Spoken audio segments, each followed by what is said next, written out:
Hello বন্ধুরা, আজ আমি তোমাদের কাছে নতুন একটা রেসিপি নিয়ে এসেছি। আজ আমি তৈরি করব ইন্দোরের বিখ্যাত রান্না খোবরা প্যাটিস। খোবরা প্যাটিস করতে দেখো আমার কী কী লাগছে, তোমাদেরকে দেখো দেখিয়ে দিচ্ছি।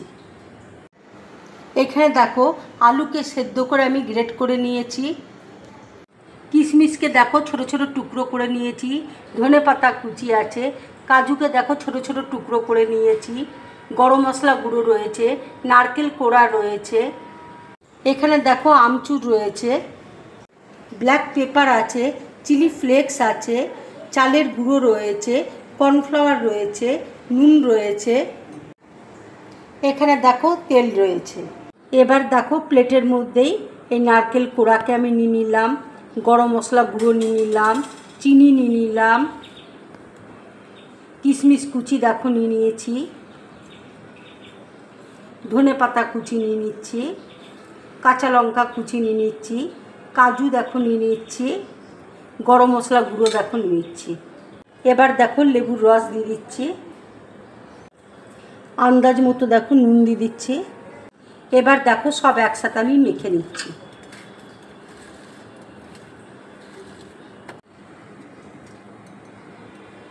আলু দেখো গ্রেট করা আলু আমি একটু দিয়ে দিচ্ছি। গ্রেট করে দেখো আলু সেদ্ধটা আমি দিয়েছি, তাহলে বাইন্ডিংটা খুব ভালো হবে। মাখা দেখো হয়ে গেছে, এবার আমি এক সাইডে দেখো রেখে দিচ্ছি। এবার দেখো গ্রেট করা আলুর মধ্যে আমি চালের গুঁড়ো দেখো দিয়ে দিচ্ছি, কর্নফ্লাওয়ার দেখো দিয়ে দিচ্ছি, চিলি ফ্লেক্স দেখো দিয়ে দিচ্ছি, ব্ল্যাক পেপার দেখো দিয়ে দিচ্ছি,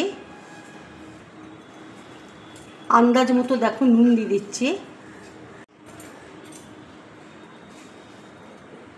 এবার দেখো আমি সব একসাথে মেখে নিচ্ছি।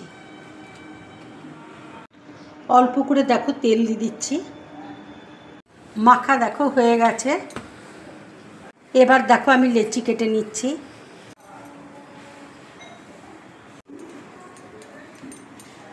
এবার দেখো স্টাফিংটা আমি ভরে দিচ্ছি।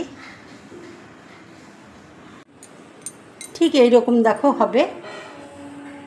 এবার আমি কর্নফ্লাওয়ারে দেখো কোট করে নিচ্ছি।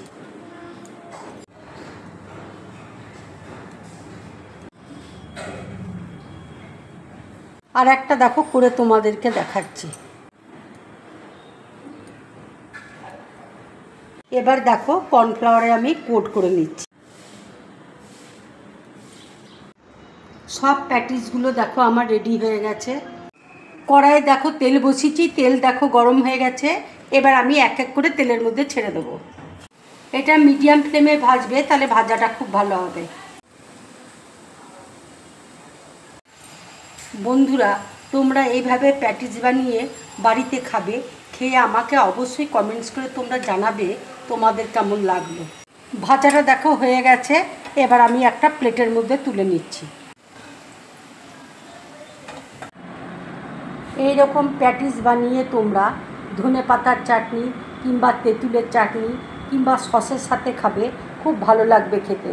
এটা তোমরা সকালে জলখাবারে খেতে পারো কিংবা বিকেলের চায়ের সাথে খাবে, খুব ভালো লাগবে খেতে।